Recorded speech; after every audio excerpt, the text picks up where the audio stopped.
Dashi, horoskopi i korrikut 2025, pjesa e parë, periudhë për reflektim, dashuri dhe transformim të brendshëm. Muaji i korrik nis me një dëshirë të fortë për pushim, ngrohtësi dhe lidhje emocionale. I dashur Dashi, sezoni i gafores gjithmonë ju ndihmon të riktheni balancën e brendshme, duke ju bërë më nostalgjik, të ndjeshëm dhe të përkushtuar ndaj familjes. Doni të jeni pranë njerëzve që ju duan për atë që jeni, që ju japin siguri dhe ju rikujtojnë se nuk jeni vetëm në këtë botë. Çështjet e shtëpisë dhe jetës personale mund të ndjeni një shtysë për të ndryshuar diçka në ambientin ku jetoni. Ndoshta është koha për të zhvendosur mobiljet, për të rinovuar, apo edhe për të zhvendosur diku tjetër.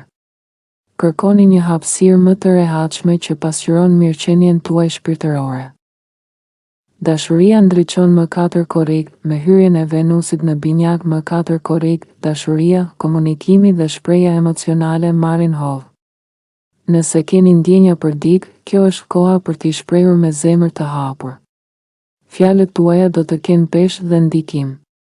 Në këtë periudhë mund të merrni komplimente ose lajme të mira. Beqarët kanë mundësi të takojnë dikë të veçantë përmes shoqërisë apo daljeve spontane. Marrëdhëniet ekzistuese përjetojnë një rilindje emocionale përmes komunikimit të hapur dhe të sinqertë. Një lajm tronditës, por çlirimtar. 7 korrik, Uranusi kalon në binjak M7 korrik, duke sjellë me vete një shkarkesë hyjnore.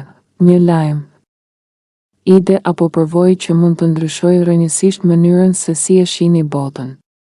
Mund të ndjeni nevojën për të studiuar diçka të re ose për të zhvilluar një hobi të pazakontë, por shumë tërheqës, transformim të mënyrës se si flisni me veten, do të hiqni dorë nga bindjet kufizuese që ju kanë penguar prej kohësh. Një ndjenjë të fuqishme se gjithçka është e mundur, dhe me të vërtetë është hëna e plot në bricjap, 10 korrik, kjo hënë e plot sjell një mbyllje cikli në jetën tuaj. Është koha për të lënë pas një kapitull të rëndësishëm dhe për të ecur përpara, me më shumë besim në veten dhe drejtimin tuaj. Gjatë kësaj faze mund të arrini një sukses të rëndësishëm në karrierë apo një projekt të madh, të merrni një promovim ose vlerësim publik, të zhvilloni një bisedë të thellë me një njeri të zemrës që përforcon marrëdhënien. Këshill për ty, Dashi, mos i frikëson ndryshimet që po vinë. Korriku është një muaj ku bota ju kërkon të çliroheni nga kufijtë e brendshëm dhe të jetoni me më shumë autenticitet dhe guxim. Jeni më të gatshëm se kur për ta bërë këtë hap. Rikthime nga e kaluara, pasion i ringjallur dhe një lidhje më e thellë me veten. Pas mesit të korrikut, energjitë ndryshojnë ndjeshëm për ju, i dashur Dashi. Saturn bëhet retrograd në shenjën tuaj M12 korrik, duke sjellë një periudhë reflektimi dhe ristrukturimi të thellë personal. Do të ndaleni për të pyetur veten, kujt apo çfarë ja vlen vërtet t'i përkushtohem, kthime nga e kaluara dhe dinamika të dashurisë, përgatituni për disa emocione të papritura në jetën romantike. Më 17 korrik, Mërkuri hyn në retrograd në Luan dhe një ish partner ose një simpat e vjetër mund të rikthehet në horizont. Kjo mund të sjellë drama të lehta, por edhe pasione të pazakonta, raste për të shëruar plagë të vjetra dhe për të kuptuar më mirë veten në marrëdhënie, mundësinë për të kthyer vëmendjen te një hobi i vjetër që ju sillte lumturi. Kjo sjell fat dhe energji të reja. Dielli hyn në Luan, 22 korrik, me hyrjen e diellit në Luan M22 korrik, fillon një fazë më e lehtë dhe argëtuese.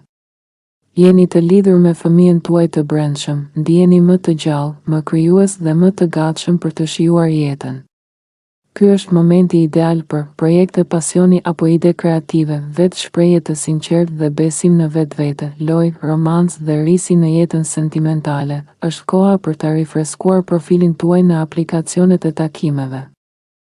Ky ishte parashikimi për muajin korrik për të gjithë të lindurit në shenjën e Dashit. Nëse ju pëlqeu videoja, mos harroni të abonoheni, të pëlqeni videon dhe të shkruani në komente si ju ndikojnë këto energji në jetën tuaj. Klikoni mbi zilen për të mos humbur asnjë parashikim të ardhshëm. Derisa të shihemi në videon tjetër, ju uroj muaj të mbar, me dashuri, qetësi dhe dritë.